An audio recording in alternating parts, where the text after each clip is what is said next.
Saoran'i Jesosy ny amin'ny fotoanandroany 30 septembre sahady 30 septembre sahady miazakazaka ny fotoana. Miazakazaka ny fotoana ary dia tsy hitahita ny zavatra rehetra fa tena mandeha aingana ny fotoana. Dia androany sika 30 septembre miara ian'ny tenin'Andriamanitra indray miaraba zay rehetrarehetra manaraka nyity vidéo ty koa any amin'ny toerana misy aza rehetrarehetra eran'ny Madagasikara, any amin'ny renivohim-paritany rehetra any any amin'ny faritra rehetra any dia miaraba azy ireo. Miaraba zay any ampitan-dranomasina ihany koa amin'ny kontinanta maro tsy aro voatonona eto, misaotra ny amin'ny fampaherezana omentsika, misaotra ny amin'ny fitrotroanam-bavaka, misaotra ny amin'ny fiarah-mientana fanohanana ny asa, misaotra antsika tsirairay avy fa miasa tokoa ny tompo ary rehefa miasa izy dia tsy misy masakana. Tsika tsirairay avy any amin'ny toerana misy antsika azy amin'ny momba antsika tsirairay avy dia samy orona tsara ao amin'i Jesosy eny, samy ho tafatoetra ao amin'i Jesosy eny, fa mila mitoetra amin'i Jesosy tsika, mila miorona tsara ao amin'i Jesosy tsika ary mila velona araka ny tenin'Andriamanitra tsika.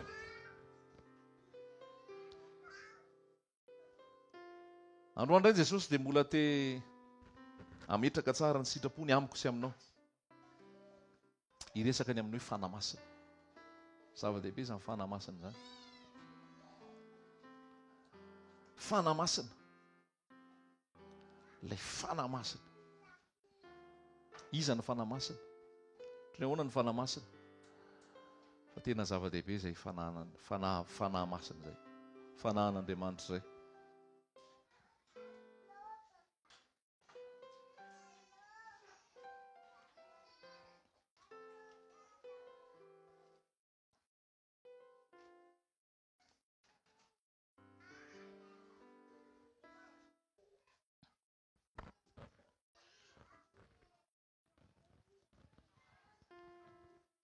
Tsara ny fanamasina. Kadô tsara be ny fanamasina. Ary izay olona manana ny fanamasina ny tena sambatra indrindra. Endry Jesosy. Ary Jesosy rehefa niteny dia hozy Jesosy hoe mahatsara anareo ny fialako. Satria raha tsy handeha dia tsy ho avy aminareo ny mpananatra. Raha tsy handeha tsy ho avy aminareo ny mpananatra. Fa handeha ary rehefa asalatra dia aniraka ny fanamasina. Dia io fanamasina io ny kadô tsara indrindra nomeny Jesosy atsika. Ary io ny vahaolana ho aso anao ny fanamasina. Satria rehefa manana ny fanamasina ianao, hafa mihitsy. Hafa mihitsy. Averiko izay, rehefa manana ny fanamasina ianao, rehefa hitoerany fanamasina ianao, rehefa feno ny fanamasina ianao, rehefa tarihy ny fanamasina ianao, tanteraka aminao ny sitrapon'Andriamanitra. Fa izay ny zava-dehibe. Inona ny mahory anao? Inona ny olanao? Inona ny problemanao? Fantatry ny tompo ny olanao. Fantatry ny tompo ny problemanao. Fantatry ny tompo ny zavatra rehetra manahirana anao. Fantatry ny tompo ny zavatra manahirana ny mpianatra sy zavatra rehetra manavesatra azy. Fa ny vahaolana nomen'ny tompo dia hoe andeha fa mahatsara anareo ny fialako, fa raha tsy mandeha tsy ho avy aminareo ny mpananatra. Izany hoe ny vahaolana omeny Jesosy amiko sy aminao dia ny fahalalana ny fanamasina. Iny fanamasina iny rehefa avy eo no manao ny zavatra rehetra, mandamina ny zavatra rehetra. Fa arak'ilay fizarana hatramin'izay hoe ny tompo tsy tonga dia nandatsaka vola avy any satria hoe vola ny olanao. Na ny tompo nandatsaka volamena avy any satria volamena ny olanao. Fa zavatra tokana ny ilainao. Ary fantatry ny tompo ny ilainao dia ny fananana ny fanamasina. Ny fananana ny fanamasina. Ny fafenoana ny fanamasina. Ny fitariana ny fanamasina. Manaiky anjakana ny fanamasina. Zay ny zava-dehibe amin'ny fiainanao mandalo eto tany. Fa raha tsy manana ny fanamasina io, na manana ny zavatra rehetra ary, dia pokaty. Raha tsy manana ny fanamasina io, mitarika, mameno, manazava, manamasina, kanefa manana ny zavatra rehetra, mavita ny zavatra rehetra, manao zao rehetrarehetra zao, dia tsy misy antony zava-poana eo anatrehan'Andriamanitra. Fa ny harena, ny zavatra sarobidy, soa, lehibe indrindra amintsika, zanak'Andriamanitra, zanak'olombelona, dia ny fananana ny fanahan'Andriamanitra eo anatsika. Ny fanahymasina dia tsy inona fa ny fanahin'Andriamanitra. Ny fanahymasina dia tsy inona fa ny fanahin'i Kristy.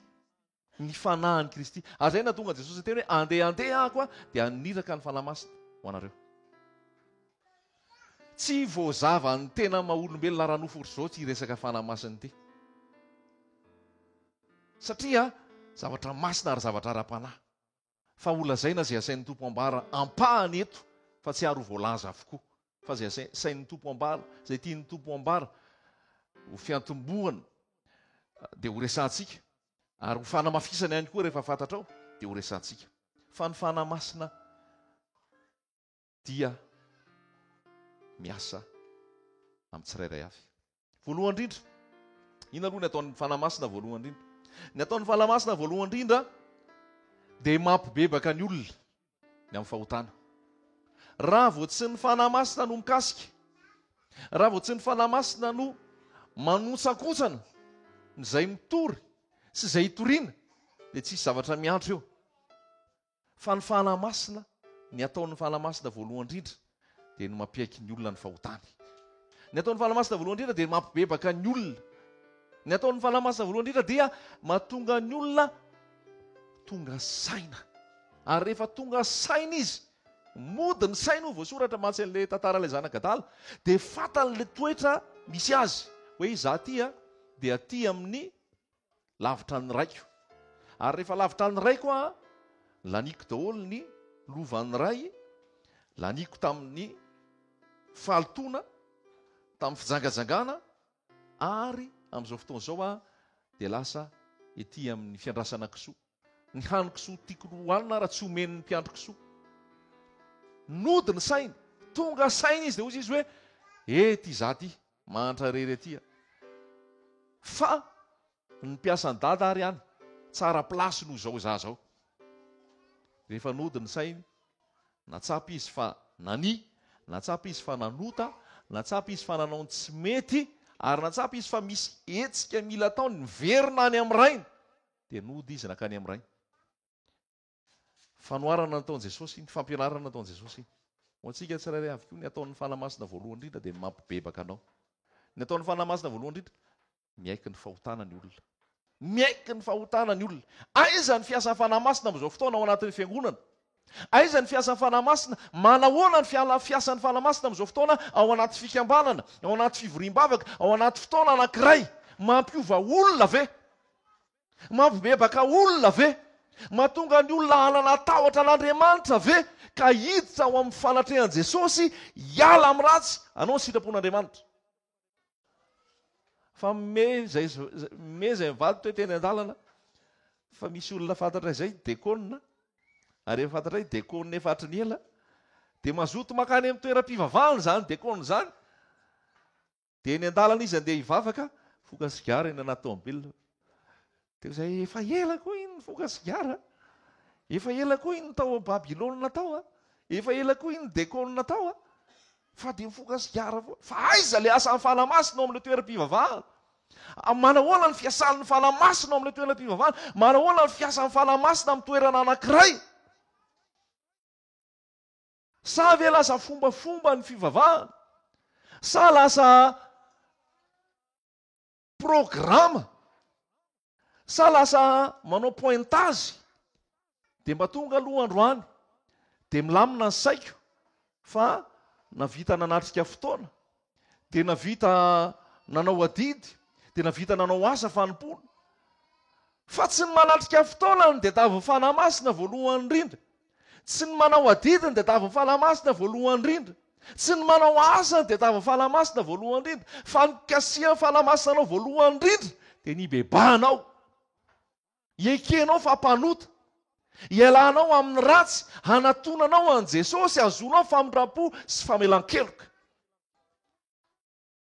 Fa lasa, zay foana ilazaintsika hoe lasa komédie, lasa teatra, lasa sinema le toeram-pivavahana. Raha ohatra ka miditra ao mpanota, mivoaka ao mbola mpanota ihany. Miditra ao anatin'ny loto, mivoaka ao vao mainka maloto noho ny nidirany tao. Tsy zany ny fiasan'ny fanahy masina. Fa mila hita mivangana rehefa tafavoaka amin'ny toeram-pivoriana anankiray ianao, rehefa tafavoaka amin'ny fotoana anankiray ianao, hita mivaingana fa niasa taminao fanahy ka nanana fotoritory sy mangorakoraka ianao, nitarika anao hibebaka marina. Mba tsy ho sala amin'izany aneny fotoana eto, tonoloko amin'ny anaran'i Jesosy, ka ho ataonao fahazarana ny fandehanana eto, ho ataonao fomba ny fandehanana eto, ho ataonao pointage ny fandehanana eto, fa tsy hampisy fiovam-po any aminao ny teny. Na ianao manatrika fotoana eto, na ianao manaraka n'ity vidéo ty, ny takiny ny falamasina voalohany indrindra, ny takiny ny tompo amiko sy aminao dia ny bebanao, ialanao amin'ny ratsy, anatonanao an' Jesosy, azonao famelan-keloka sy famindrapo, anananao fiainana mandrakizay. Fa tsisy antony daholo ny ambiny rehetrarehetra raha tsy miditra ny fibebahana ianao. Jaona toko fahinana ambin'ny folo. Jaona toko fahinana ambin'ny folo. Andininy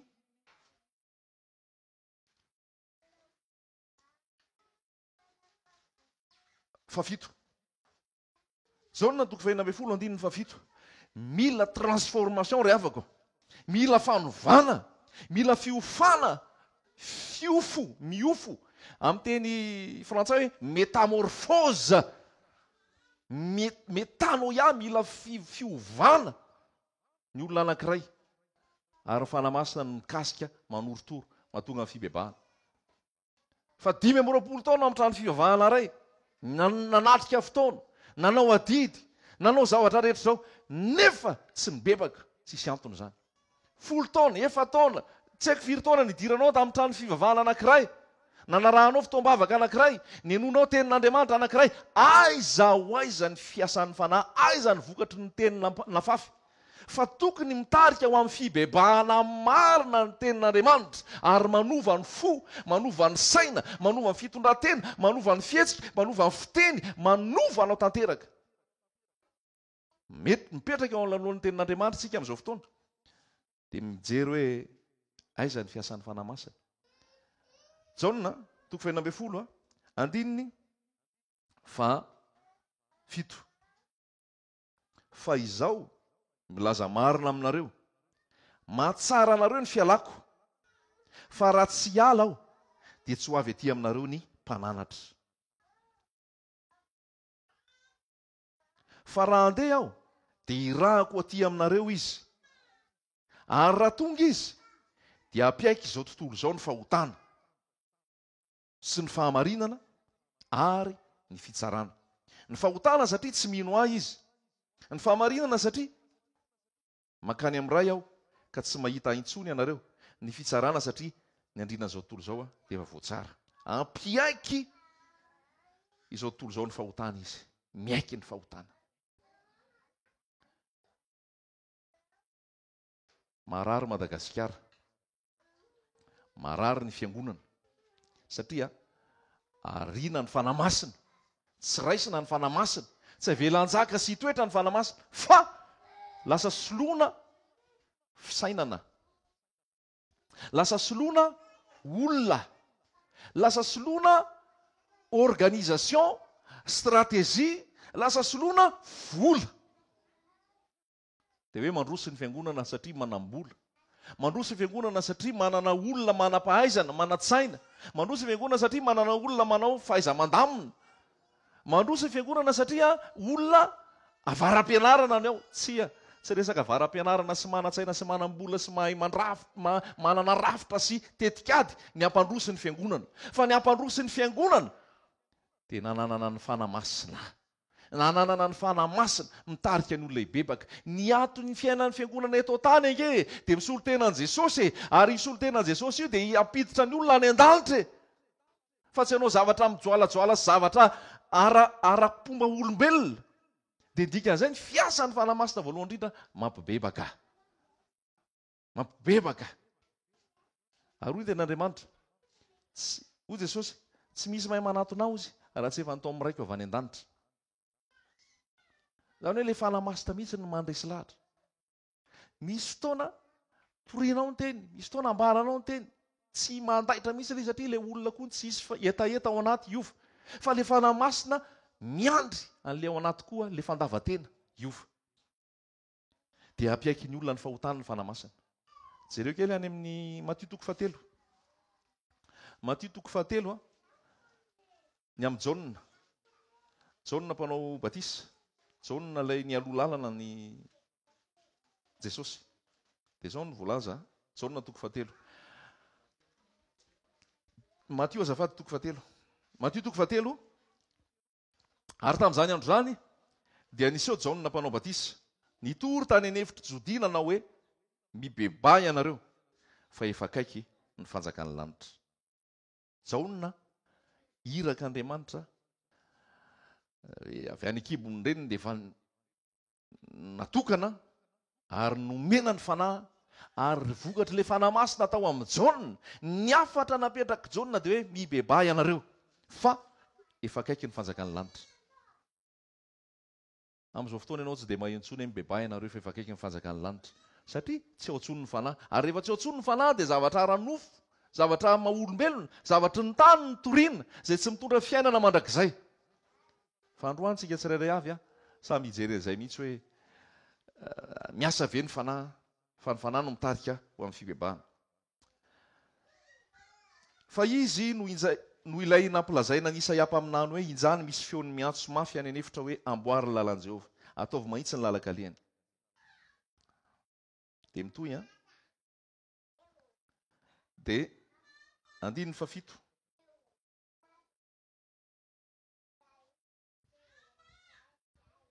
Andiny 5. Ary Jerosalema sy Jodia rehetra mba amin'ny tany rehetra amoron'ny Jordana dia nivoaka nakany amin'ny jaona tany anefitra no nitory. Fa voalaza hoe Jerosalema, Jodia rehetra mba amin'ny tany rehetra amoron'ny Jordana dia nivoaka nakany amin'ny jaona ka nataony batisa tao amin'io Jordana ireny rehefa nanino niaiky ny fahotany. Izany hoe ilay fitoriana nataony jaona, le niainga andeha hanomana ny lalan'i Jesosy dia ny afatra natao dia hoe fibebahana. Rehefa nitory amin'izay jaona dia nanatona ny olona, ary rehefa nanatona ny olona dia ny zavatra nataony olona niaiky ny fahotany izy. Amin'ny teny frantsay hoe confesser, niaiky ny fahotany. Raha vao tsy voalaza any amin'ny oapolana hoe izay manafina fahotany manino tsy ambinina fa izay mitsotraka mahafoy azy no mahazo famelan-keloka. Ary any amin'ny epistily nosoratany jaona dia ozy izy hoe raha miaiky ny fahotantsika isika ozy izy dia matoky sy marina izy ka mamela ny fahotantsika manadio antsika ho afaka amin'ny tsy famarinana rehetra. Izany hoe ny tempoka fiaingala raha ho amin'ny fanjakany lanitra dia ny ataon'ny fanahy masina voalohany manoritoro ny fonao ary tsy mahatafandrimandry ianao fa lasa miaiky ny fahotanao ianao. Dia nanatona teo amin'ny jaona reto olona reto niaiky ny fahotana izy. Ozy andiny 9 hoe nataony batisa tao amin'ny Jordana rehefa niaiky ny fahotana. Verina amin'ilay batisa indray misy olona tsy niaiky ny fahotany akory, misy olona tsy nibebaka akory zany, misy olona zany tsy torotoro tao anatiny akory, fa fomba le atao batisa, fomba le aletika, manao daholo ny rehetra dia natao. Fa hitanao vory rehefa avy eo tsisy vomendrika ny fibebahana, tsisy vomendrika ny fibebahana satria tsy niaiky ny fahotany fa natao fotsiny le izy. Averiko ihany tsy batisa mahavonjy, firifiry izay natao batisa izay fa tsy nibebaka naletika tanaty rano fotsiny dia navoaka, fa tsisy fibebahana, tsisy fekekeloka, tsisy fekena fahotana. Ary raha hiditra amin'ny fanjakany lanitra ianao tsy batisa mihitsy no resahanao amin'izao hoe za vita batisa ianao fa aiza ny vomendrika ny fibebahana. Rehefa manohy tsika izao an'ilay tenin'ny jaona dia ozy izy hoe fa 7 fa noho nahita ny fariseo sy ny sadoseo maro nanatona ny batisany izy dia hoy izy taminy ry taranaky ny mena rana, iza no nanoro hevitra anareo andositra ny fahatezerana ho avy, koa mamoaza vomendrika ny fibebahana ianareo. Ary aza manao anakapo hoe manana ny Abrahama horainay izay. Fa lazaiko aminareo fa Andriamanitra mahay manangana zanaka ho an'i Abrahama avy amin'reto vato reto. Dia mitohy izy hoe arindro efa mipetraka amin'ny fototry ny hazo sady ny famaky, ny hazo rehetra izay tsy mamovo tsara dia ho kapaina ka tsipy any anaty afo. Izao manao batisa anareo amin'ny rano ho amin'ny fibebahana. Fa ilay avy ao ariko no mahery noho izao ka tsy mendrika hitondra ny kapany aho, izy no hanao batisa anareo amin'ny fanahy masina sy amin'ny afo.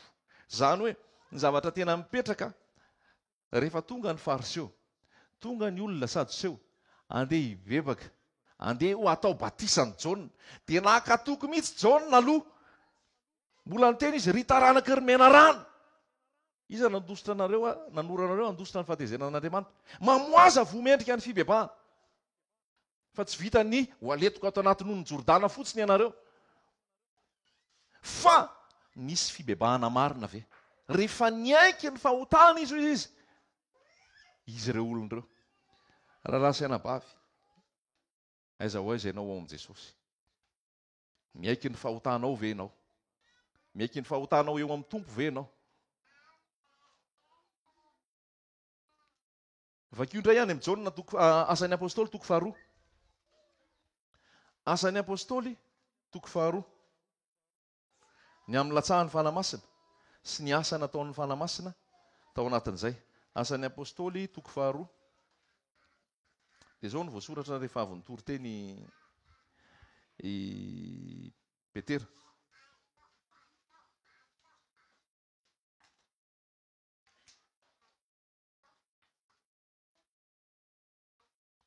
Andiny fa 7:30. Ary raha nandray izany ny olona dia voatsindrona tampony ka nanao tamin'i Petera sy ny apôstôly namany hoe ry rahalahy, inona ny tokony ataonay? Nandeny, raha tantaraina zany zavatra nisy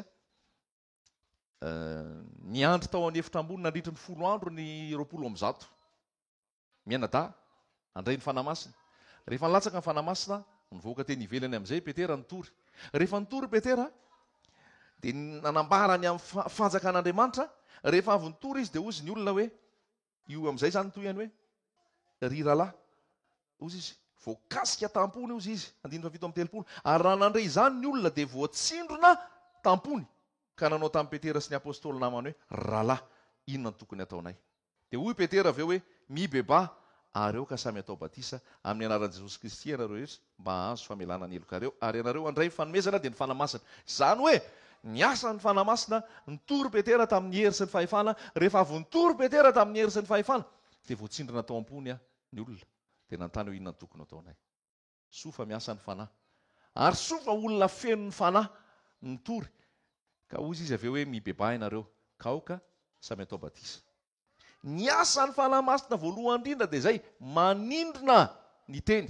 Ary rehefa voatsindrona tampony ny olona dia manontany tena, manontany inona moa ny tokony ataoko ity zany. Fa be da be ny mpaminany santoka amin'izao fotoana. Be da be ny mpampianatra santoka amin'izao fotoana. Raha misy olona tonga eo aminy milaza ny olany, raha misy olona tonga eo aminy milaza ny mavesatra aminy, raha misy olona tonga eo aminy voatsindrona am-po, dia manontany hoe inona ny tokony ataonay? Dia nareo na avelako ambara, na avelako anambara inona nataon'ny mpaminany santoka rehefa miteny inona ny tokony ataonay? Allo isesy dia alefa tsy kelikely. Ahoana ozy? Mandrotsaka kely. Zay mihitsy, mandrotsa bola, aloha avy vola. Mameza misimisy. Vola ihany koa, mameza misimisy. Ianao anatin'ny olanao io. Ianao anatin'ny fahasahirananao io. Ianao anatin'ny adinao io. Manomeza vola. Dia ho sitrany ianao. Manomeza vola dia ho afaka ny olanao. Manomeza vafolo-karena, manaova fanatitra. Tonga afa aty aminay mihitsy manao raharaha aloha, manasa vilia ato aminay, manasa ny tranonay, mitondra mandeha miantsena ho anay. Zany ny zava-misy. Mihinana ny sisanay. Rehefa avy misakafo izay ka tsy laninay eo dia io hoaninao fa mahazo fitahina ianao amin'io. Tsy resaka izany resako anao zany fa olona zotro vavolombelona tamin'ny herin'ny androany. Ny fitahany, voafitaky ny ambody tany. Raha te hahazo fahasoavana ianao aza mihetsiketsika eto amiko. Fa eto amiko no azonao fahasoavana. Ny azonao ilay fahasoavana nefa mandoha vola ianao. Dia rehefa mandoha vola ianao mahazo fahasoavana ianao zay. Nga tsy hainao fa ny fahasoavana zany tsy voavidy vola. Ny fahasoavana zany tsy voavidy vola amin'ny karena. Ny fahasoavana zany arak'izay mahafahasoavana zay dia nomena. Zavatra tsy mendrika ho anahy fa nomena ho anahy. Ka ahoana no lazaina hoe mandoava rakitra, mandoava folo-karena, mandoava misimisy, manaova raharaha. Tambazanao amin'ny raharaha zany, tambazanao amin'ny hetsika ataonao, tambazanao amin'ny volanao zany ny tompo hitondra vahaolana ho anao. Tsy zany ny filazantsara. Tsy zany ny filazantsara. tsy zany ny filazantsara. Dia betsaka ny any ambavany ambodia amin'izao fotoana, betsaka ny voambaka amin'izao fotoana. Ianao tao anatin'izany fa efa afaka, tsy haiko ianao na mbola anatin'izany fa mbola tsy afaka raha sendra mandalo eto. Fa Jesosy hitondra anao amin'ny fahalalana, Jesosy hitondra anao amin'ny fahafahana. Fa tsy izany hoe manao raharaha ny amiko zany dia mahazo fahasoavana. Tsy izany hoe manao mandovolo zany dia mahazo fahasoavana. Tsy tena fanampozonana sy fampisafiana nge zany hoe ho ano io sisaka io dia mahazo fahasoavana. Dia be da be ny tratra an'izany. Fa hoy ny voalaza teo hoe rehefa tonga ny fanamasina apaiky ny olona ny fahotana izy, ary rehefa tonga ny fanamasina voatsindronao am-pony ny olona dia ny zavatra ao ambara mpanompon'Andriamanitra dia hoe mibebay ianao, ialana ny fahotana. Ialana ny fahotana, ho famelana ny elokao. Zay ny fiasan'ny fanamasina. Miaiky ny fahotana ny olona. Mandeha amin'izay hoe asan'ny apôstôly io. Misy fotoana Paoly nitory-teny. Rehefa nitory teny Paoly voakasika atao am-pony ny olona. Ny mpanao mazia tonga dia tonga teo aminy teo. Avelana eto daholo ny odinay rehetrarehetra. Avelana eto ny boky fanaovana mazia. Fa tsy izy ireo. Tsy izy ny mazia. Tsy izy ny fanompo-tsampy. Tsy izy ny reto boky resaka astrolojia reto. Mijery vintana. Mijery andro. Mijery tonandro. Fanompo-tsampy. Fanaovana ody ratsy. Raha mijanona amin'izany ianao, mety hitahy anao Satana. Satria mitahy koa Satana ho an'izay manaiky azy eo. Fa any amin'ny afo be ny hafaranao. Any amin'ny elo ny hafaranao. Any amin'ny fahaveresana ny hafaranao. Raha manao pakta amin'ny Satana ianao. Raha manao pakta amin'ny devoly ianao. Devoly tsy hitanao maso. Ny devoly tsy hitanao miharihary. Fa ny olony ny eto tany, ny mpimasy, ny mpiskidy, ny mpanandro, ny resaka hoe mpanamboatramboatra vitana, ny astrology, reny rehetrarehetra reny azao any devoly eny reny. Misy ilay hoe avy any Inde, pahay avy any Inde. Raha pahay avy any Inde ianao 5 000 ariary ny alainao eto. Mamitaka fotsiny zany fa lazaiko anao. Tongava fa hojerena ny tananao dia vakina eo ny lasanao dia fatarina no avinao. 5 000 ariary ny consultation.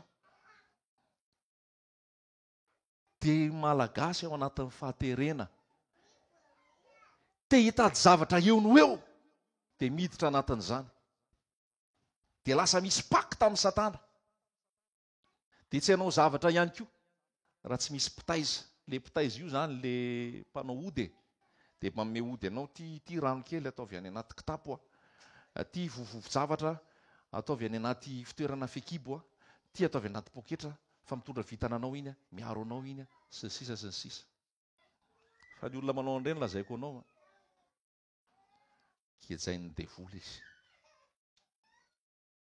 Misy ny mato tampoka. Misy ny zanaka marary tsy mety sitrana. Misy ny tokantrano mikorotana ao anatin'ny ady. Misy ny tokantrano mpivady lasa misaraka. Satria hoy ny voalaza ny hoe ny mpangalatra tsy avy raha tsy aninona. Angalatra sy amono ary andringana. Zany hoe rehefa tsy Jesosy fa resaka hoe manamboatra vitana, astrology, resaka ody, resaka mpimasy, resaka mpahay zavatra, resaka tapakazo, resaka rano, resaka vovovo-javatra. Mpangalatra sy jiolahy, mpangalatra amono ary andringana. Zao nataon'ny Satana rehefa nakafanana Jesosy. Netiny nakaiza? Netiny nakany amin'ny tendrombohitra, netiny nakany amin'ny tempolo. Dia izy hoe tsy any amin'ilay mianjera. Fa any amin'ilay hoe io rehetrarehetra io anahy fanjakako io. Ary omeko anao io raha mianko akamiko ianao. Omeko anao io raha mianko akamiko ianao. Zay no nataon'ny Satana. Dia Jesosy rehefa nenjehana dia hoy Jesosy hoe ny fanjakako tsy aiza? Tsy eto amin'izao tontolo izao. Aniza zany ilay fanjakana eto amin'izao tontolo izao? Any Satana. Ary raha manompo an'ny Satana izy zany dia maninona? Dia an'izao tontolo izao dia maninona? Mahazo zao tontolo izao. Mahazo fitahiana.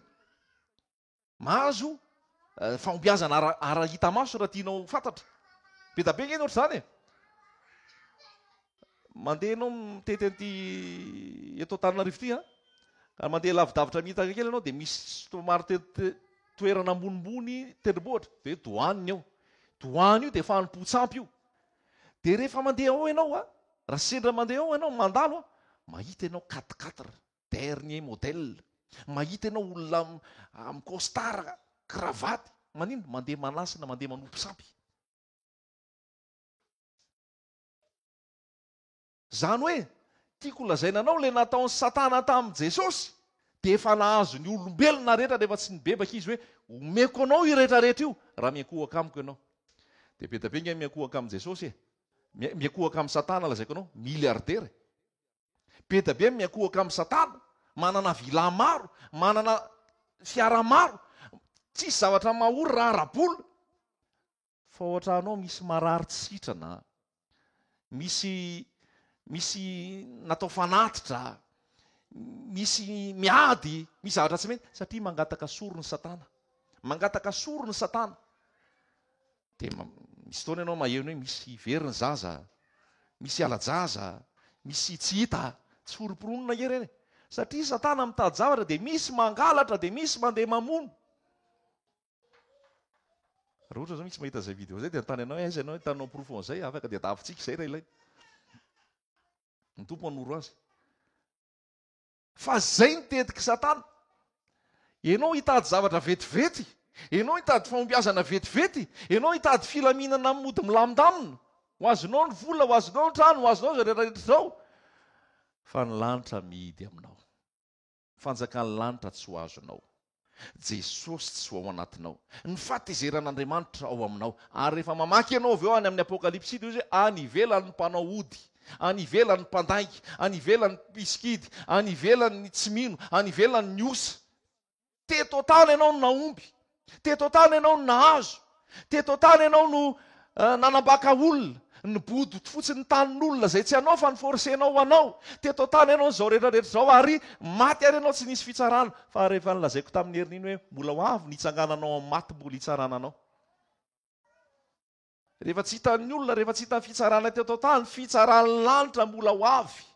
Lazaiko anao zany. Ho mivakiko fako maly sa omaly iny hoe natsona mihitsy ny voromahery nakeny an-dohasa avinana ny fatin'ny reto olona reto. Izy ireo olona ireo, le olona nanambaka teto tany ireo, le olona tsy nanome karama mampiasa ireo, le olona nanabatibaty ireo, le olona nametsifetsy sy namitaka ireo. Tsisy mandalo maina amin'Andriamanitra zany fa lazaiko anao. Zay mahatonga le iran'rizy iny hoe mbola ho tsaraina. Mbola ho tsaraina na ny filoham-pirenena, mbola ho tsaraina na ny mpitondra fivavahana, mbola ho tsaraina na ny lehibe ansena, mbola ho tsaraina na ny député, mbola ho tsaraina na ny ministre, mbola ho tsaraina na ianao raha tsy mibebaka. Ary tsy misy miafina eo anatrehan'ny tompo fa mianjaanja, miariary ao anatin'ny boky daholo ny zavatra rehetrarehetra izay natao ary ho loarana, ho jerena, ho ampamoahana ianao. Zay le hoe ampamoaka. Mety tsy vitan'ny ampamoaka eto tany fa afaka foana ianao, afaka foana ianao, afaka foana ianao fa rehefa tonga ny ampamoaka ny lanitra tsy ho afa-miala eo ianao. Tsy ho afa-miala eo ianao. Dia ho antsika tsirairay avy eto, ho an'izay mandray izao vidéo zao, ho an'izay rehetrarehetra hainao n'ity teny ity, raha te hiditra ny fanjakan'ny lanitra ianao, aza ny amin'izao fiainana izao ny jerenao. Aza zay ampifalifaly ny vatanao sy ny sainao sy ny filanao ny jerenao. Fa hain'ny Satana manome an'izay vetivety. Hain'ny Satana manome an'izay vetivety. Fahefana, vola, arena, fananana. Tsy miteny aminao mihitsy hoe tsy hain'ny Satana manome an'izany, omeno hoa zany. Lazaiko anao zay. Fa misy tambiny zay, pacte zay, miaraka amin'ny mandrakizay ianao. Ary ny direction Satana nefa dia makaiza. Rehefa mamaky ianao ny Apokalipsy dia ao anaty fariafo sy solofara. Ao ny hafarany. Ka inona ny tianao? Azo ny zavatra rehetrarehetra ilaina eto tany fa vita pacte aminy dia ho any fahaverezana mandrakizay. Sa hibebaka anaiky ny famonjena nomeny Jesosy ary iaina ny fahatsorana sy amin'ny finoana dia hiditra ny fanjakan'ny lanitra. Mandrakizay ny fahasambarana. Anjaranao ny safidy. Fa miasa ny fanahandro any dia tonga anao hisafidy hoe hiala amin'ny ratsy ary ho amin'ny Jesosy Kristy. Mandrakizay daholo inge io e. Mandrakizay ny aorianan'ny fahafatesana. Na mandrakizay sambatra, na mandrakizay mijaly. Tsisy mihitsy aho hoe misy afo ao aorianao, misy afo mandoro ao aorianany fahafatesana rehefa tonga izay fotoana izay. Dia tsy isy hoe rehefa kelikely afaka 2 taona na 3 taona dia elefilefy io afo io. Na hoe rehefa tonga ianao dia ezatrazatra n'io afo io amin'izay ianao ka tsy maninona. Arary fadiranovanao foana ianao arosy voasoratra anatin'ny baiboly hoe au siècle des siècles. Izany hoe mandrakizay atsiaro fijaliana foana. Mandrakizay atsiaro fangiriforiana foana. Mandrakizay hijafajafa atsiaro fanaintainana foana raha lavitra an'Andriamanitra. Dia tsy tia lalan'Andriamanitra ny manam-bola, tsy tia lalan'Andriamanitra manan-karena. Ireo vedety, ireo star rehetrarehetra eraky ny zao tontolo izao ireo zay eto Madagasikara, tsy tia lalan'Andriamanitra. Fa efa voagejany Satana, mamy ny vola, mamy voninahitra, mamy ny arena, mamy zao tontolo izao, vita paky tamin'ny devoly. Fa rehefa avy eo mijaly ihany, mijaly ihany. Azotsika ve izany? Azotsika ve izay? Zao hita maso zao ozy izy dia vetivety monja, mandalo ihany. Tsy ameno ny banga ao anatinao io. Tsy ameno ny banga ao anatinao io. Fa i Jesosy ny ameno ny banga ao anatinao. Ny ataony ny fanamasina dia ny bebaka. Ny ataony ny fanamasina dia mampibebaka anao. Fa hitondra aretina sy hitondra loza sy hitondra fahafatesanao anao raha fanompo-tsampona ataonao, raha fanaovana ody ratsy no ataonao. Jesosy manana tsara be ho anao e. Jesosy manana fitahiana ho anao e. Jesosy manana fitsaharana ho anao. Jesosy manana fiadanana ho anao e. Ary hoy izy hoe fiadanako no omeko anareo. Ny fiadanako no avelako anareo. Dia le toy ny tena zava-dehibe, hoy izy hoe tsy tahaka ny fanomezana zao tontolo izao ny fanomezako anareo. Izany hoe zao tontolo izao manome inona koa? Izao tontolo izao koa manome fiadanana. Manome koa izy. Fa hoy izy hoe tsy tahaka ny an'izao tontolo izao. Ny an'izao tontolo izao mamatotra anao. Ny an'izao tontolo izao misy tambiny. Ny an'izao tontolo izao misy alahelo, misy ratra, misy tambiny izany e. Fa ny Jesosy rehefa manome fiadanana izy, fiadanana 100%, manana filaminan-tsaina ianao, manana fitsaharana ianao, manana fiarovana ianao, manana fitahiana ianao. Tsy misy ranorano entinao izany. Tsy misy vovovo-javatra entinao izany. Tsy misy vakana mila ambozonanao izany. Raha taraiky ary iny vakana iny dia matahotra ianao. Oay, za ty efa lasa le vakana diniko. Ty vakana miaro anao. Oay, za ty lasa efa soloiko le pataloha nefa le vovokazo any anaty patalohako any. Oay, za ty taraika adiniko le bracelet mitondra fitahiana. Oay, za ty taraika misy koa le portefeuille manambona. Ty portefeuille ty rehefa ty vidinao misarika vola be ty.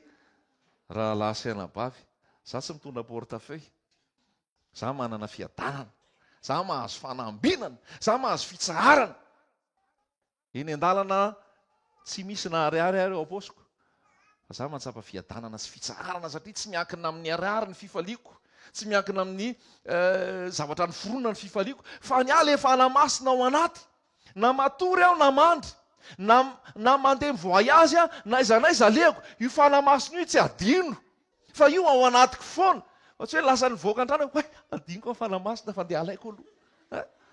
Voaka ny tômôbilina, hoe tena tsisy fiarovana fa adiniko anaty tômôbilina le basina, adiniko anaty tômôbilina le tsy haiko le nontsako na adiniko anaty tômôbilina ny tsy haiko.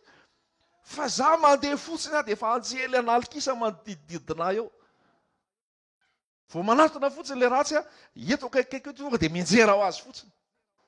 Satria izay le fiarovany tompo, izay le ositry ny fanahy. Tsy hitanao zany Jesosy andeha enjehany zany. Rehefa enjehany Jesosy tonga miaramila ny fahavalo andeha hanenjika azy, mitsirara amin'ny tany fotsiny. Mahoana no nampitsirara azy amin'ny tany? Misy ositra no andrehan'i Jesosy. Misy anjely manodidina an Jesosy eo. Fa Jesosy fotsiny efa te hanolotra ny tenany hoe ho samboriny. Fa tsisy masambotra an Jesosy zany. Ary nitenen'i Jesosy tsara mihitsy Pilato hoe za nge manolotra ny aiky fa tsy ianao no masambotra anahy. Za te hanome an'le izy ianao fotsiny. Fa tsisy manala an'io amiko raha tsy zany manome azy. Zany ny herin'i Jesosy. Zany hoe noho ny fitiavan'i Jesosy ianao no nanolorany tenany. Noho ny fitiavan'i Jesosy ianao no nanolorany ny ainy. Fa vitany tsy nanome ny ainy ary na miaramila eraka zao tontolo zao ary nandeha sambotra azy. Rehefa tsy tiany izay ho samboriny tsy voasambotra zany izy. Fa noho ny fitiavany asa ianao, tsy ho any amin'ny elo, noho ny fitiavany asanao tsy ho any amin'ny fahaverezana, noho ny fitiavany asoanao mba hanananao fiadanana sy fitsaharana sy fihavarana amin'ny ray, dia hoy izy hoe alao atolotro ny tenako, dia tonga ny miaramila dia nisambotra azy. Fa tadidio ny tenin'i Jesosy. Rehefa nandeha niaro azy Petera, ampidiro amin'ny trano ny sabatra ao izy izy. Monka poka izay mendraiko tsy maintsy hosotroko ne io. Fa hoy izany izy hoe enao ka tsy malala, fa raha amin'izao fotoana izao miteny amin'ny ray fotsiny hoe vonjeo tonga dia maniraka anjely marobe nge izy hiaro fa tsy tiako atao zay satria i tantely mbola tiako vonjena. Ka raha tsy maty eo amin'ny hazo fijaliana, perty tantely, maty mandrakizay tantely, dia mbola tsy teraka akory dia efa nomanina ny famonjena ao anahy. Aleloia! Mbola tsy teraka akory ianao dia efa nomanina ny famonjena ao anao satria tiany ianao. Satria tiany ianao, tsy fony ianao. Zanako ao mbola tsy teraka io, rehefa ho teraka efa vitako ny famonjena an'io zanako ao io. Ny olona rehetrarehetra ho avo rehetrarehetra efa vita ny famonjena azy, mbola tsy nisy akory izao tontolo izao dia efa vita ny famonjena azy tao amin'i Jesosy Kristy. Haleloia! Vita antoka ny fiainanao miaraka amin'i Jesosy, fa lazaiko anao zany. Vita antoka ny fiainanao miaraka amin'i Jesosy, fa lazaiko anao zany. Tsy mandehandeha rery zany ianao. Haleloia! Hoy ny tenin'i Jesosy hoe indro izaho momba anareo mandrakariva hatramin'ny 2020, hatramin'ny 2022 mandra-pa tonga ny fahataperan'izao tontolo izao. Aleloia! Indro izaho momba anareo mandrakariva ambara-patonga ny fahataperan'izao tontolo izao. Raha nijanona teto tany Jesosy dia tsy nahazo an'izay toko izay tsika. Fa ry Petera sy ry Jakoba ihany nahazo tombony tao. Satria tao ihany izy. Ka raha tao a Palestina izy tsy afaka tonga taty Madagasikara. Azonao ve zany?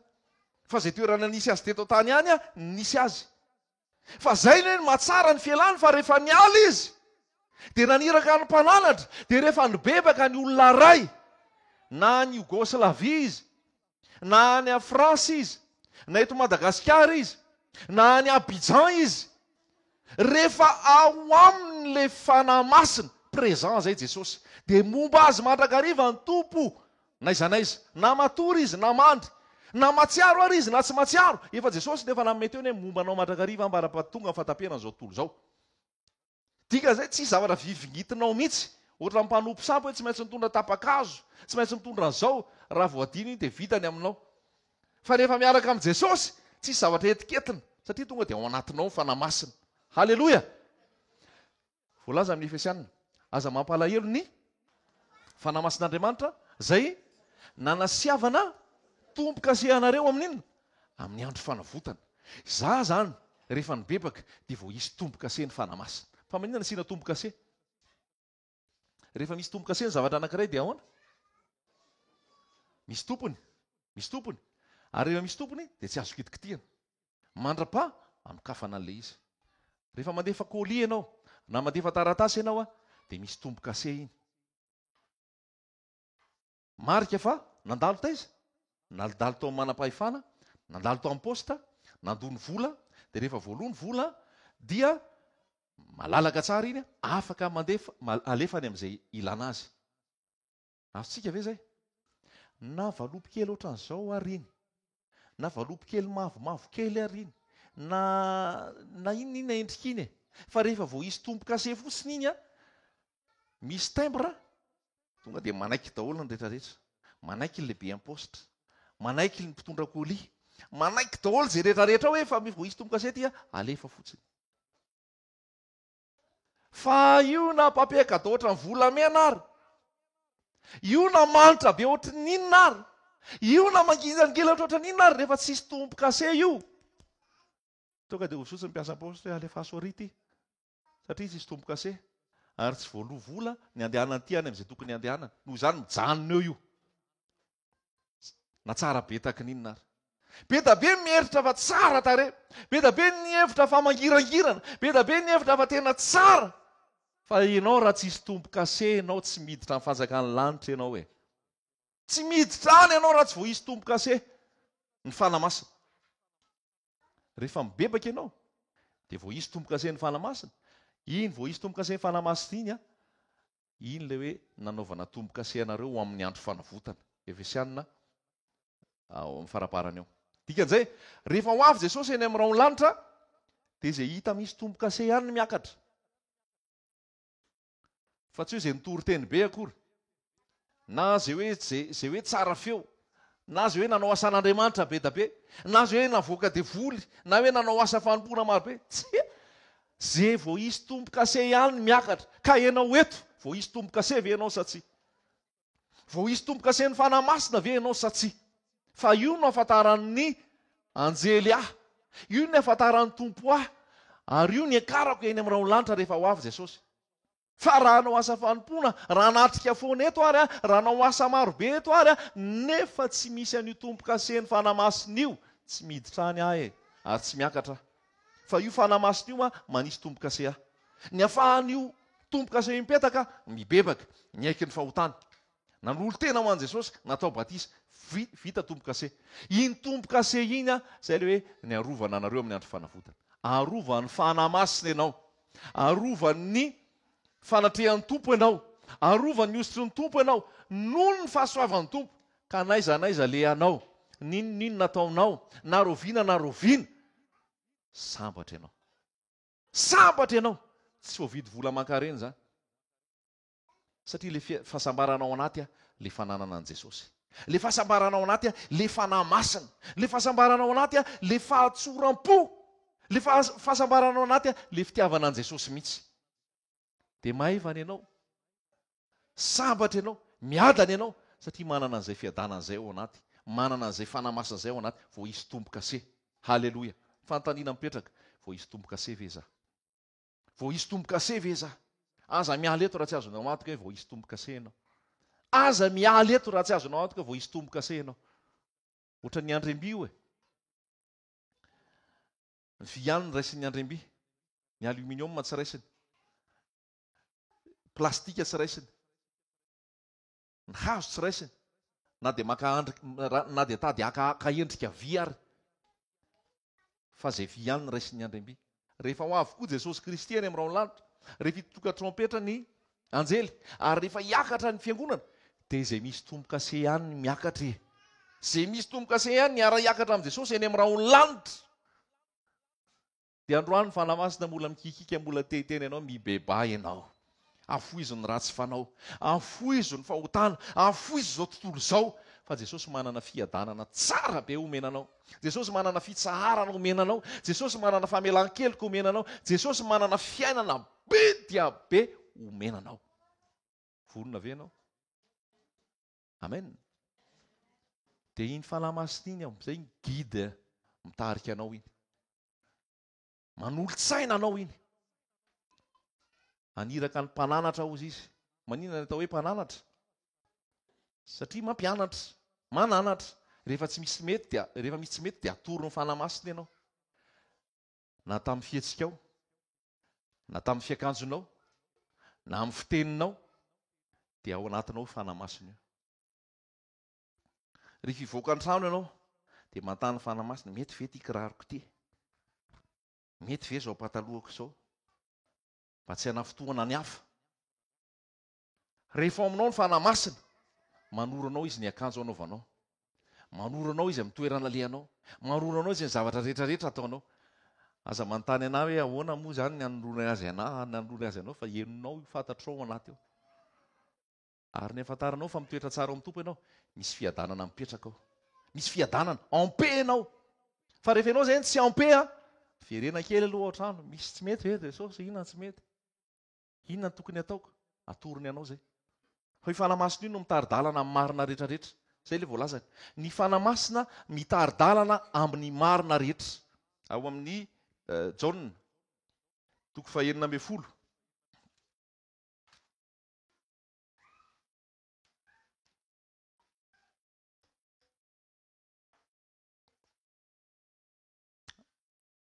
Jaona 9:12, 17. Fa raha tonga ny fahamarinana, dia izy no hitari-dalana anareo ho amin'ny marina rehetra. Fa tsy hiteny ho azy izy, fa izay ho reny dia ho lazainy avokoa. Ary ny zavatra ho avy aza dia ambarany aminareo. Ny fanahin'ny famarinana, izy no hitari-dalana anareo amin'ny marina rehetra. Tsy teny ho azy izy, fa izay ho reny dia ho lazainy aminareo.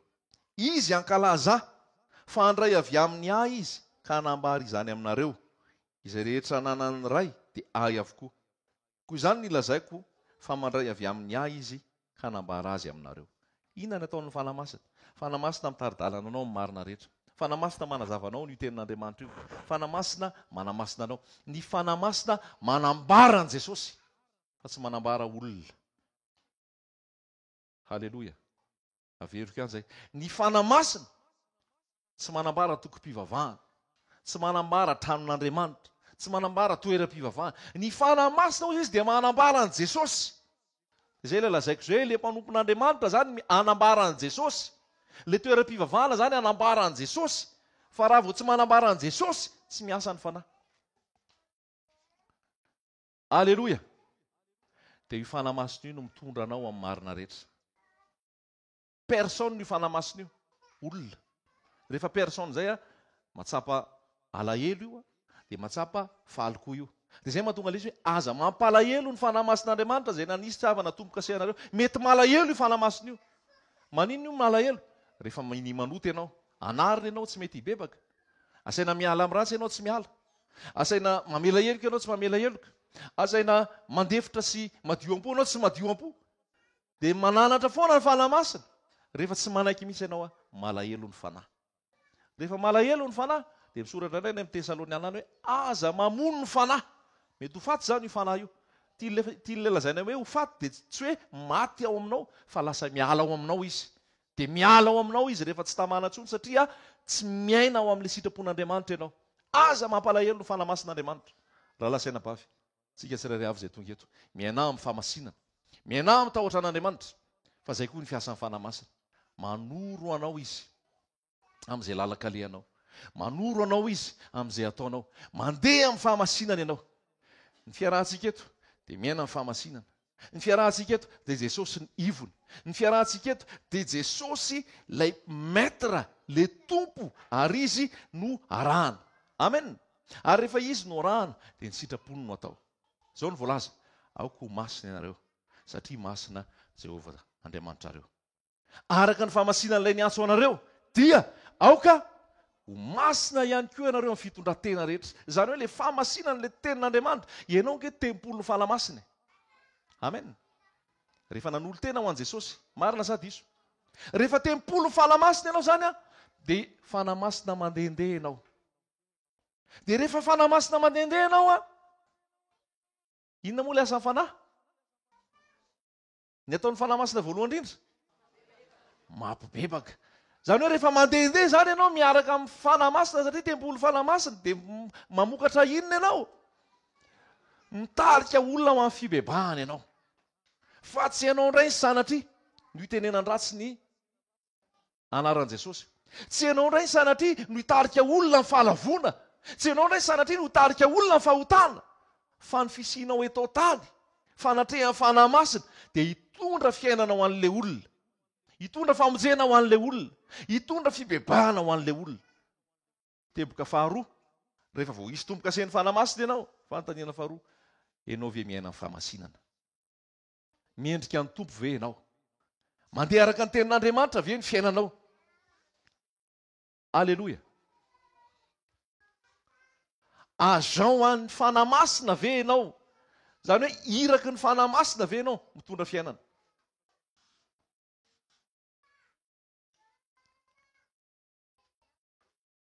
Alleloja. Aoko masina ianareo fitondran-tena rehetra. Tsika izay atao anaty trano fiarahana mivavaka, tsika izay manaraka an'izao vidéo izao, aza manaraka ny fanao an'izao tontolo izao, aza manaraka ny fombafomba an'izao tontolo izao, miova amin'ny fanavaozana ny saina. Tsy ny akanjo izao tontolo izao forony rehetrarehetra dia ho anaovanao. Averiko foana ilay nisy ankizy izay nresahana. Fohy loatra ny ziponao. Alelo izy dia nitomany. Tsy miverina teto intsony izy. Ka eto tsy fanaovana zipo fohy eto ka. Na mivoaka any ary raha an Jesosy ianao tsy manao zipo fohy izany. tenena indray anakay teritery le patalohanao manara-batana be zao ny nisy tany ampivarotra fohifohy ny ziponao zao ny nisy tany ampivarotra fa mpivarotra ve mibaiko anao misy ge mimpanjaitra eto Antananarivo e misy mpanjaitra reo rahalasainabavy reo e afaka manatonany de atao sur mesure mba tsy ibahana iseho be mivatanao fa mila olona masina tsy hanafotohana ny akanjonao raha nabavy tsy hanafotohana ny akanjonao raha lahy hitarika olona ny fahalavony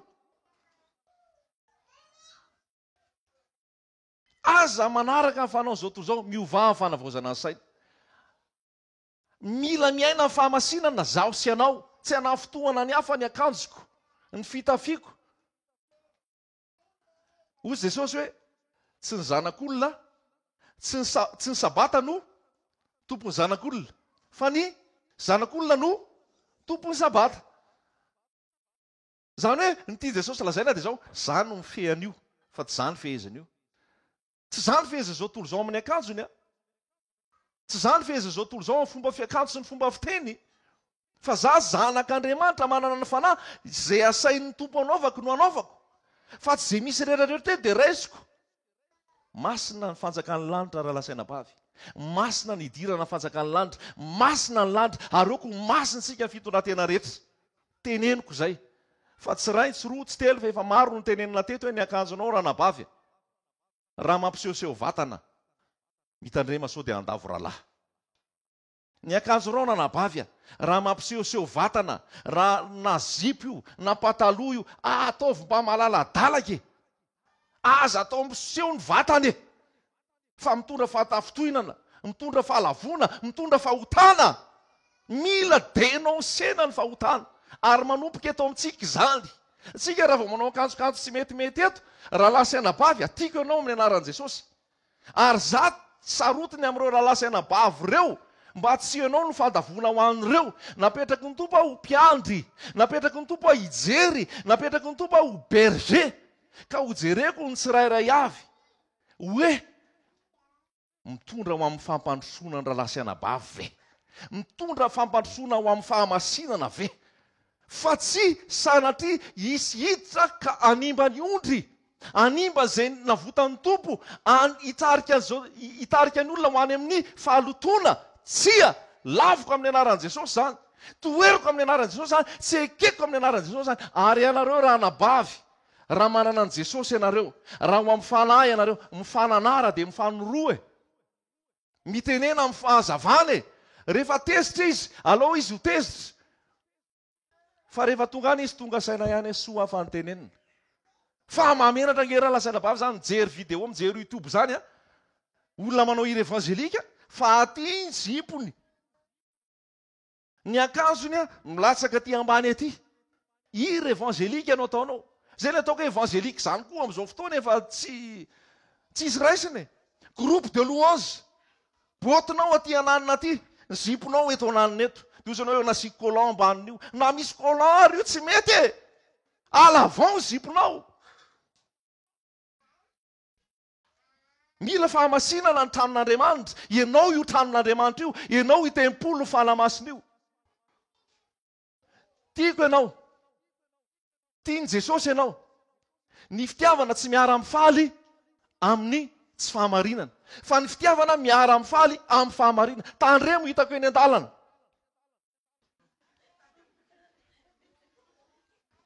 fa tempolo fanamasina ianao na eny an-dalana ary fa tsy ato ihany zany hoe ny akanjonao alatsinainy ka hatramin'ny alatsinainy manome modely ho an'ny hafa ny akanjonao alatsinainy ka hatramin'ny latsinainy manimanitra Jesosy ohatra tsy makany ambobao androany nga atsika monjimonjy fotoana ohatran'izany nga atsika ny fotoana ny vonjeny aoko ho masina ianao za tsy hita eny hoe manaova zipo daholy satria misy miteny hoe nareo manota fa nareo manao pataloha satria ny tenin'Andriamanitra amin'ny Levitikosy hoe aza manao aoka ny lehilahy tsy hanao ny akanjon'ny vehivavy vehivavy tsy hanao akanjon'ny lehilahy iny zavatra misy tantara iny tamin'izany fotoana raha tsy nisy pataloha fa akanjo lava daholy na ny lahy na ny vehivavy any Angletera manao zipo any Ekosy manao zipo ny lehilahy fa iny tsy resaka hoe tonga de efa manao pataloha anao de any amin'ny elo zany nareo raha vehivavy fa manao pataloha Any amin'ny elo nareo fa manao kavina, any amin'ny elo nareo fa manao makiazy, tsy manao an'izay tsy izay ny any resako. Fa rehefa mba manao pataloha mba ataovy malaladalaka e. Teny tsisy fiavahany eto fa voalaza daholo. Basy aty fitiavana. Braky any aminao le izy. Tiany Jesosy ianao. Ary rehefa tiany Jesosy ianao dia anariny zay zanaka tiako no anariko sy faiziko. Koa dia maherezy ianao. Fa be ty fitaren'ny fanamasina androany ty. Fa tsy nietrehitra an'izany tsika. Avy eo mantsy io videoko io misy mijery. Ny ao aminareo manao pataloha be. Ny ao aminareo manao zipo fohy. Ny ao iandrasan'olona kendri-toana fotsiny tsika rahalahy. Ary zany iandrasan'ny kendri-toana voalohany. Enao mitoro io nefa jereo ny ao aminao tao manao zipo, tray manao zipo fohy kely, ny ao aminao manao pataloha tery. Ovay zay androany. Ovay zay manompo zao. Zay teritery akanjo rehetra rehetra any. Ndala jereo zay olona manifinify dia omeo azy. Halleloja. Raha ny tompotompo mpoanao, andana mijery akanjo lehibebe. Mila masina tsika raha lasa elabavy. Ianao manaraka ny video koa anatin'izay. Mila masina tsika zavatra teratery zany resahako anao zany. Zavatra teratery, alao tonga dia tenenina ohatr'izay e. Sa hoana? Alao tonga dia zavatra marina ohatr'izay e. Dia rehefa tonga ny an-danitra tsika hoe nasika le mesazy tamin'ny 30 septambra iny tately fa natonga naniditra taty an-danitra. Masina, zay zany tonga dia teratery zay fahamasina zay. Amboary ny akanjo raha lasa ena-bavy. Tsy rehefa tonga eto vao anaronarona amin'ny akanjo basy ny lambahoany. Tena marina zany raha lazaiko anao zany. Rehetrarehetra fa tsy isaka anafaka. Zay voakasika zay. Amboary zany garde-robinao. Na ianao manena tena zany tsaiko e. Raha io akanjo ihany no tianao raisina. Na ataovy lehibebe le akanjo. Dia ataovy lavalava. Dia tsisy fatafotohinana amin'izay fotoana. Halleloja. Masina ny lanitra. Masina ny fanjakan'ny lanitra. Masina sika. Tsika ve andeha hitory raha lasa ena-bavy. Tsika ve andeha hiasa raha lasa ena-bavy. Vao tsy miteny akory ianao fa ny akanjonao fotsiny jeren'olona dia efa tsy miaino izy. Ny akanjonao fotsiny jeren'olona dia efa tsy teherika izy. Dia amboary ny akanjo e. Ho hita miteny rehefa avy eo. Hiteny nefa le izy efa tonga dia pertam-boalohany eny amin'ny akanjo dia efa vita. Alao tsy miteny sao fa mody. Ny akanjo aloha namboarina rehefa vita iny dia andao miara mitory. Alleloja. Masina ny lanitra. Masina ianao. Tempolo falamasina ianao. Aza vela ampiasain'ny devoly ianao hanimba zavatra. Jesosy ny tomponao. Jesosy no Andriamanitrao. Jesosy ny mpanjakanao. Aoka ianao ho tempolo mahafinaritra. Manimanitra fahamasinana ny heranabavy zany. Tsy sahan'le ratsikitiany. So eny akanjonao miantsy ady. So eny akanjonao misarika olona. Lazaiko anao zao tontolo zao zany. Zao tontolo zao zany. Zara ny akanjo anaovany nge isarian'olona. Io zipo fohy io nge isarian'olona. Io akanjo teritery io nge isarian'olona.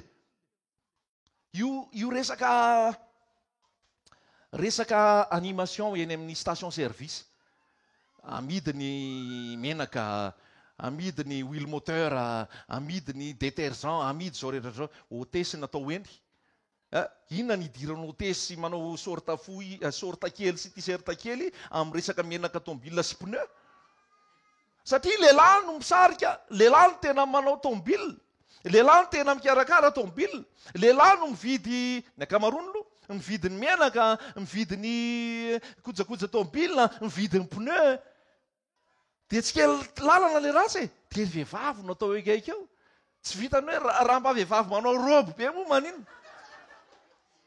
Fa vehivavy efa hitanjaka. Dia malahelo fotsiny izay mivady hoe mba tsy zanako ny anao an'izao. Eo zareo telivavy dia mandindy eo dia mandeha le hira dia hitaomana anao hividy an'le produit.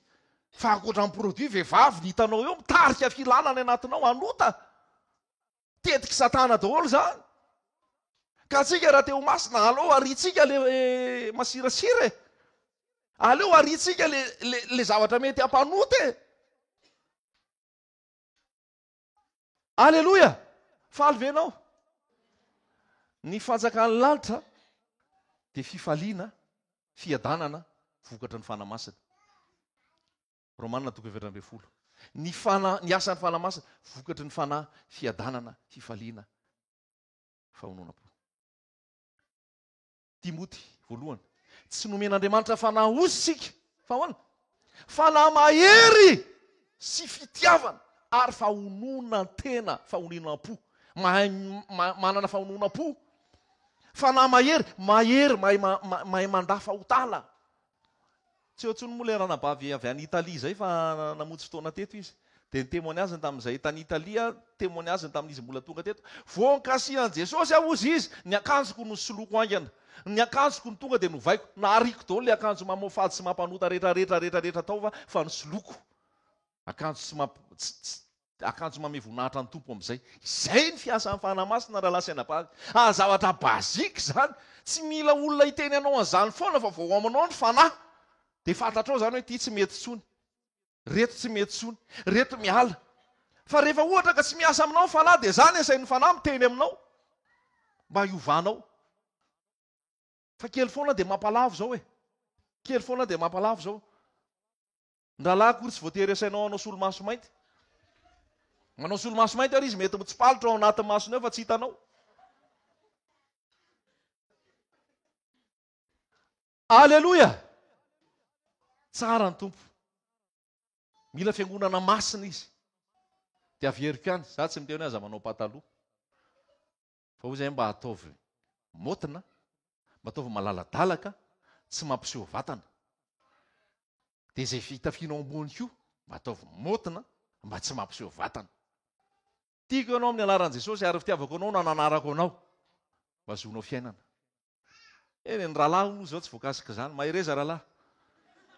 Mijoroa, mianahy amin'ny famasinana, mianahy amin'ny tahotra an'Andriamanitra. Ary eo ka tena vavolombelon'i Jesosy, miaramila an'i Jesosy, tarika olona amin'ny fibebahana. Fa ny ambiny rehetra hoe rahalahy mandeha ho azy aho. Resaka hoe vola ve, resaka hoe sakafo ve, resaka hoe fitafiana ve, ninona. Rehefa ny fibebahana fotsiny ny resahanao.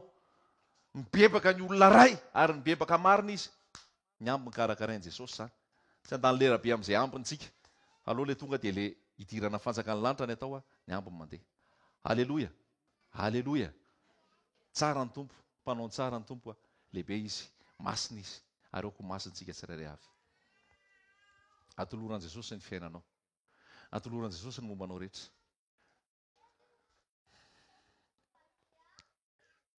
Mahavana fanasain'ny fanahy ny teny. Ohatr'izay le fanahy mpaminany, ozy Jeremia hoe na te hangina ary tsy afaka mangina fa misy afo ato. Mikikika angery Jaune nampanao batisa tany anefitra. Isaia dia nilazaina mihitsy hoe mikiki aza, ataovy mafy ny feonao fa aza atao malemy. Rehefa tonga ny mpapakatra tao amin'ny Matio 5:20 hitsena ny ampakarina dia nisy feo nikikika ozy izy. Ny teny hoe indro ny mpapakatra, andao hivoaka hitsena azy. Rahalahy sainam-bavy izay manana an Jesosy eto, mikiki aza manambara an Jesosy.